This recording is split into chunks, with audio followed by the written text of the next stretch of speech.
सौरभ, तुम इतने परेशान क्यों लग रहे हो? कुछ नहीं साइली, आज शिक्षिका ने हमें जल ही जीवन है यह पाठ पढ़ाया। मैं बस उसी पाठ के बारे में सोच रहा था। इतना क्या सोच रहे थे मेरे भाई? साइली, क्या तुमने पाठ में पढ़ा नहीं कि किस प्रकार से देश के कई इलाकों में इस पानी को लेकर आपस में संघर्ष होता है, और जहाँ हम लोग को यह पानी आसानी से उपलब्ध होता है, वहाँ उन लोगों को इस पानी के लिए कितना मीलों तक दूर जाके चलना पड़ता है। हाँ सौरभ, बात तो तुम्हारी 16 आने सच है। और यही नहीं, वहाँ उन लोगों को पानी नहीं मिलता है, और यहाँ हम लोग गर्ते में कितना जल बर्बाद कर देते हैं। हाँ सौरभ, पाठ पढ़ने के बाद मैंने तो ये निश्चय कर लिया है कि मैं जल को कभी बर्बाद नहीं करूँगी। बहुत बढ़िया विचार है तुम्हारा साहिल, पर मैंने तो कुछ और भी सोच के रखा है।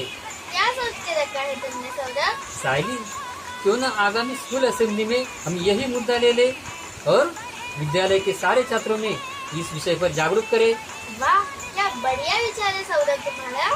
तो फिर विचार पक्का, और कल से तैयारी शुरू। बिल्कुल बिल्कुल, अब चलो, बस आ गई। घर देर से पहुँचेंगे तो डांट खानी पड़ेगी। अच्छा चलो चलते हैं। चलो चलते हैं।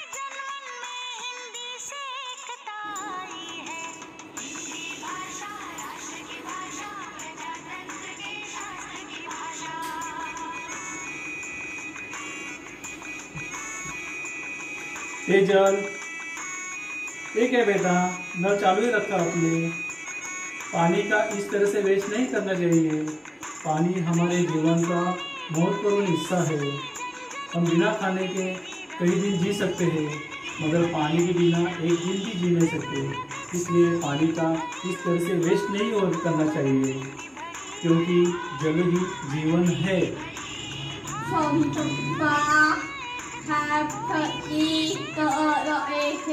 हमने पानी का क्वांटिटी वेस्ट नहीं करूँगी। शाबाश, ये हुई ना बात।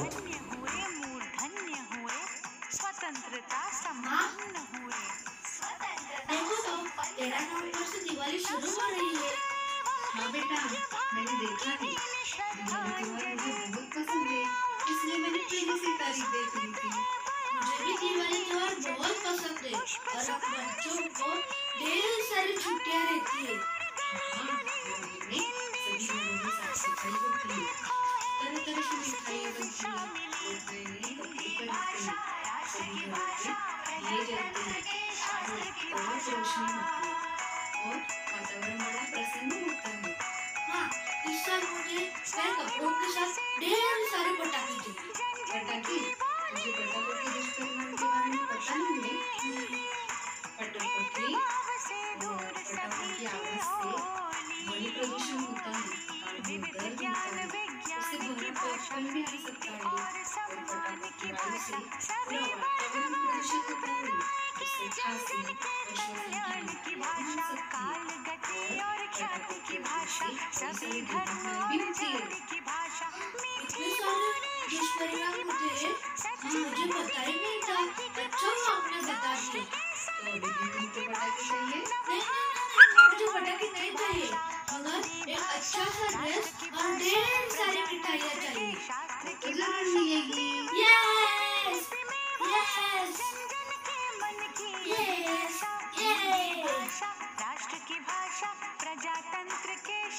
10 सितंबर 2020 राष्ट्रीय हिंदी दिवस। हवा और साफ सफाई का महत्व समझाते हुए मुकदमा। मंत्री जी कह रहे थे कि आजकल हवा बहुत बदबू वाली हो गई है। महारानी, यह आरोप झूठा है। इनके कारण ही मेरा जीना कठिन हो गया है। यह मरे हुए पशु पक्षियों को यहाँ बाहर डाल देते हैं, इसके कारण मैं बदबू वाली हो जाती हूँ। इनके कारखाने से निकली गंदगी और गैस मुझ में घुल जाती है और दूर तक फैलती होती है। मुझे याद है कि भोपाल के एक कारखाने से निकली जहरीली गैस मुझ में सवार होकर दूर दूर तक फैल गई थी, और कितने लोग रात में सोए हुए ही मौत के मुंह में चले गए थे। इनसे कहिए कि कचरे के ढेर न लगाए, सफाई रखें, कचरे से कंपोस्ट खाद बनाएं, पर्यावरण का संरक्षण करें। इससे हमें क्या सीख मिलती है? इससे हमें यह सीख मिलती है कि कर्म के अनुसार ही फल मिलता है।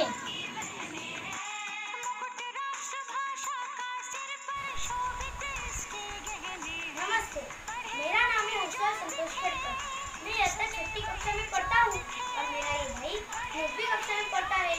आज हम आपके सामने पेश करने वाला है संवाद लेखन, जिसका नाम है बड़े होकर कौन क्या क्या बनने वाले हैं। इसमें मैं, मेरा भाई और मेरे पापा सहभाग लेने वाले हैं। तो चलो शुरू करते हैं। पापा कुछ ख्याल में है? भैया भैया जल्दी आओ। क्या हुआ रे? देखो देखो भैया, पापा कुछ ख्याल में है। आप वहाँ पे किताब रखो और जल्दी आओ। ये क्यों रहने दो पापा? अरे बेटा, आपका क्लास खत्म हो चुका? हाँ पापा, आप कौन से ख्याल में थे? मैं यही तो ध्यान में था कि मुझे आपसे कुछ सवाल करना है। और यश, आप घर में मुझसे बड़े हो, आप बड़े होकर क्या बनना चाहते हो बेटा? पापा, मैं बड़े होकर डॉक्टर बनूंगा, मरीजों की सेवा करूंगा। बाबा, मुझे आपसे यही उम्मीद थी। सवाल हर्ष, आप बड़े होकर क्या बनना चाहते हो बेटा? पापा, मैं बड़ा होकर सैनिक बनूंगा। मैं सैनिक बनकर दुश्मनों से हमारे देश का बचाव करूंगा। शाबाश, वेरी गुड। मुझे आपसे दोनों से यही उम्मीद है कि आप भारत माता का नाम रोशन करोगे। नहीं पापा।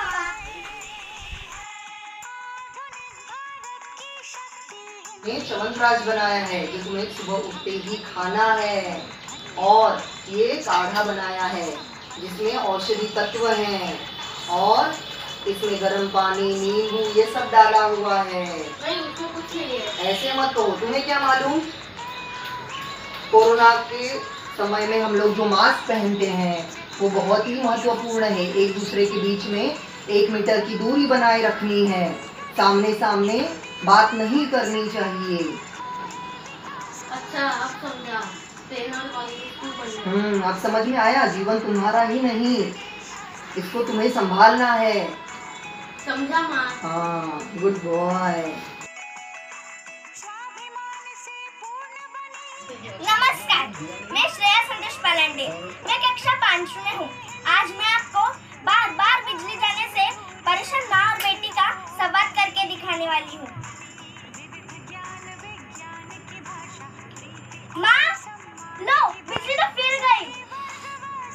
हाँ, अब गई, पता नहीं फिर कब आएगी। ये तो बार बार होता रहता है। ज्यादातर बिजली गुली हो जाती है। पता नहीं माँ, ये बिजली बोर्ड वाले करते क्या है? बार बार बिजली क्यों जाती है? मुझे तो अभी पढ़ाई भी करनी है। बेटा, बिजली खुद नहीं जाती है, तो पावर हाउस से बिजली का सप्लाई बंद किया जाता है।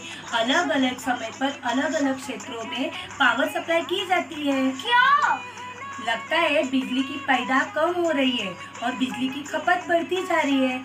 आजकल अच्छे अच्छे कॉलोनियों में कूलर, एयर कंडीशनर लगाए गए हैं, और तुम्हें पता है एयर कंडीशनर, कूलर, पंखे एक साथ लगा देते हैं, और गर्मी के समय थोड़ी देर भी पंखा बंद नहीं करते।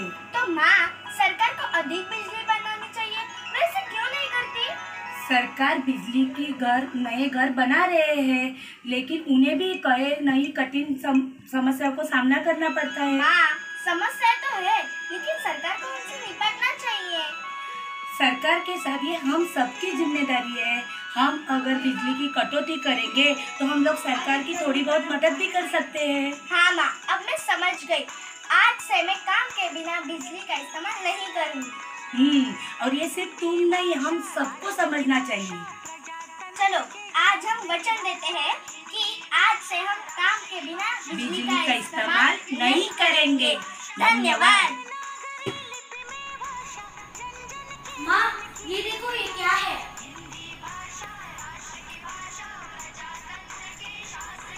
अरे, ये तो नवजात बच्ची है।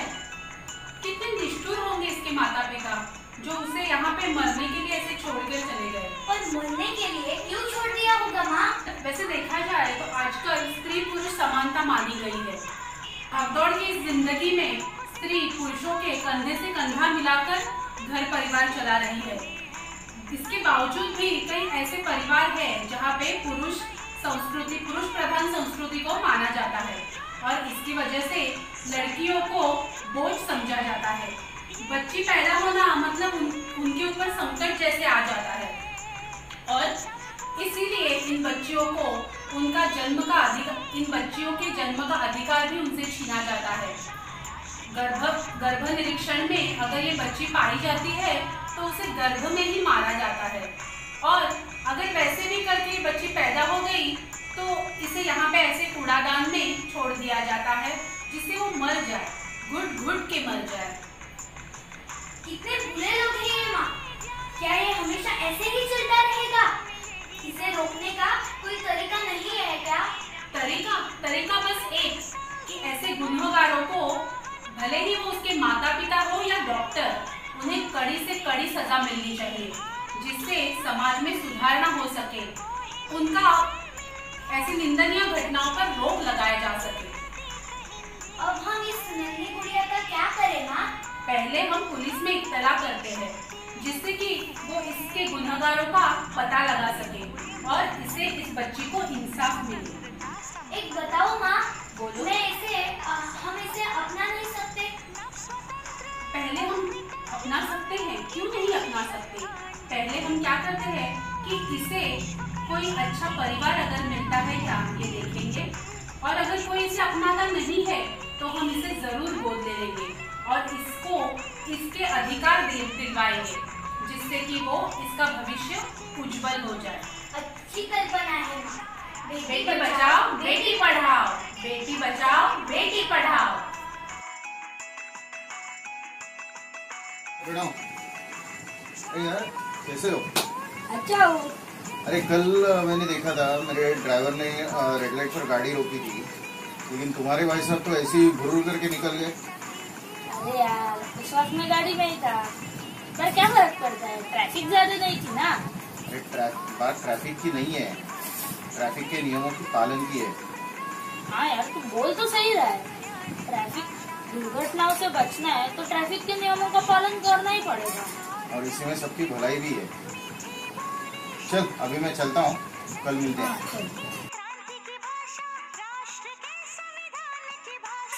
मैं भूषण म्हात्रे, मैं 6ठी कक्षा में पढ़ता हूँ। आज हिंदी दिन है। आज हिंदी दिन के अवसर पर मैं सभी को शुभकामनाएं देता हूँ। चलो तो संवाद शुरू करते हैं। आजकल पर्यावरण का प्रदूषण कितना बढ़ गया है।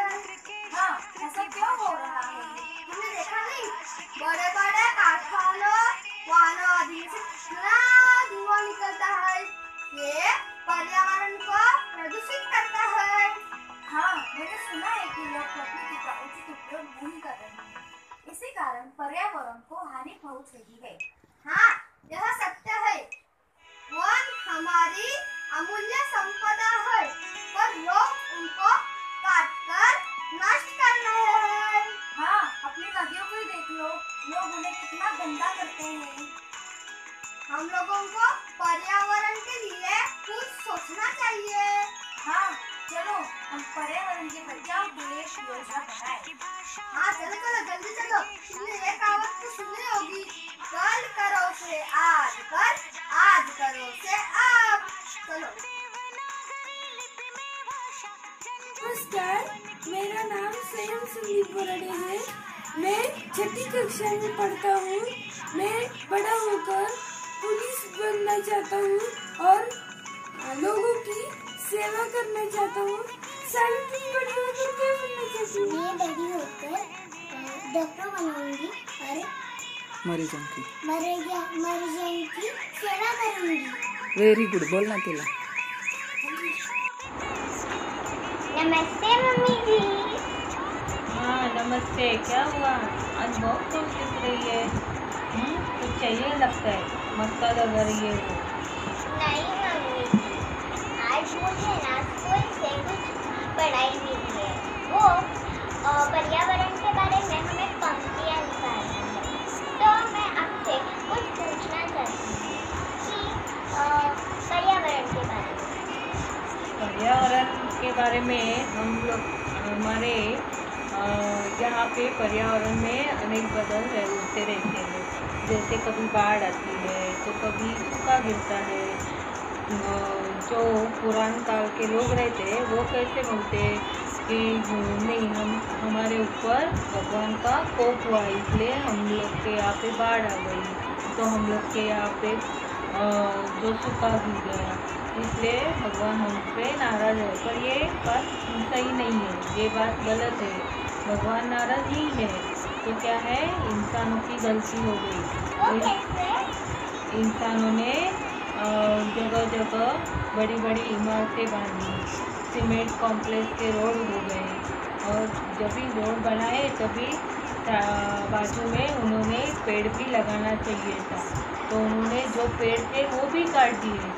इससे क्या हुआ, बारिश कम हो गई, वहाँ सूखा गिरने लगा और समंदर बुझाने लगे। समंदर बुझा के वहाँ पे इमारतें बढ़ाने लगे, इससे क्या हुआ, बाढ़ आने लगी।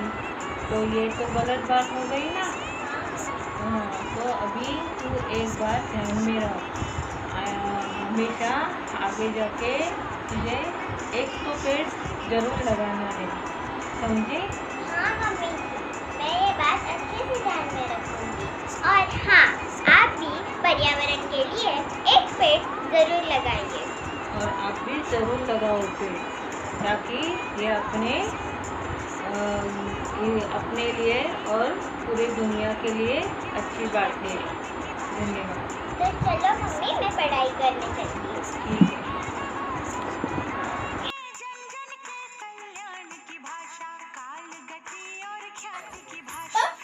बोलो बेटा, क्या हुआ? आपको पता है अब मेरा स्कूल ना शुरू होने वाला है, इसलिए मुझे नए कपड़े, किताबें और स्कूल बैग आप कब लाओगे? जरूर ले लेंगे बेटा, पर कम से कम स्कूल तो शुरू हो जाने दो, फिर हम नए किताब, नए कपड़े, नए स्कूल बैग और नए शूज भी ले लेंगे तुम्हारे लिए। लेकिन ये सब तो हम हर साल नया लेते हैं। हाँ, हम हर साल नए ही लेते हैं कपड़े शूज, लेकिन ये साल कोरोना की महामारी चल रही है, उसके चलते माननीय मुख्यमंत्री जी ने लॉकडाउन किया हुआ है। उसके लिए ट्रेनें बंद है, बसेस बंद है, दुकानें भी बंद है, रिक्शा टैक्सी सब बंद है, तो हम कैसे ये सब चीजें ले सकते हैं? ऊपर से वर्क एट होम चलने के कारण कंपनी भी बंद रखी हुई है। और हमारा जॉब कौन सा है? CCTV camera operator. तुम्हें तो पता है, मैं सीसीटीवी कैमरा ऑपरेटर होने के कारण कंपनी हमें काम पे नहीं बुला रही है, तो कंपनी को हमारी जरूरत नहीं है। इसके लिए 4 महीने से कंपनी ने हमको पगार भी नहीं दिया है, तो हम ये सब चीजें कैसे लेके आएंगे? लेकिन आप मेरा बर्थडे तो धूमधाम से मनाओगे ना? जरूर मनाऊंगा बेटा, लेकिन मैं अभी अपने यहाँ क्या कर रही है, लॉकडाउन होने के कारण नौकरी नहीं है, कंपनी बंद है, उसके कारण हमको गैस सिलेंडर लगता है हर महीना। ऊपर से मीटर रीडिंग न होने के कारण अपना बिल भी ज्यादा आ रहा है, ऊपर से अपने का खाना पीने का खर्चा भी है। और मेरे जैसे बहुत सारे लोग नौकरी ढूंढने के लिए घूम रहे हैं बाहर, लेकिन उनको नौकरी अभी नहीं मिल रही, क्योंकि आगे स्टाफ में कंपनी काम करवा रही है सबके साथ। तो इसके चलते हुए हम तुम्हारा बर्थडे कैसे मनाएंगे बेटा? तो अपने पापा को थोड़ा समझ दे तू। लेकिन आप अगले साल तो मेरा बर्थडे धूमधाम से मनाओगे ना? क्यों नहीं मनाऊंगा बेटा, अगर नौकरी नहीं मिलती या ये कंपनी मुझे वापस ले रही है काम पे, तो जरूर मनाएंगे तुम्हारा बर्थडे धूमधाम से। ठीक है पापा, थैंक यू। वेलकम बेटा।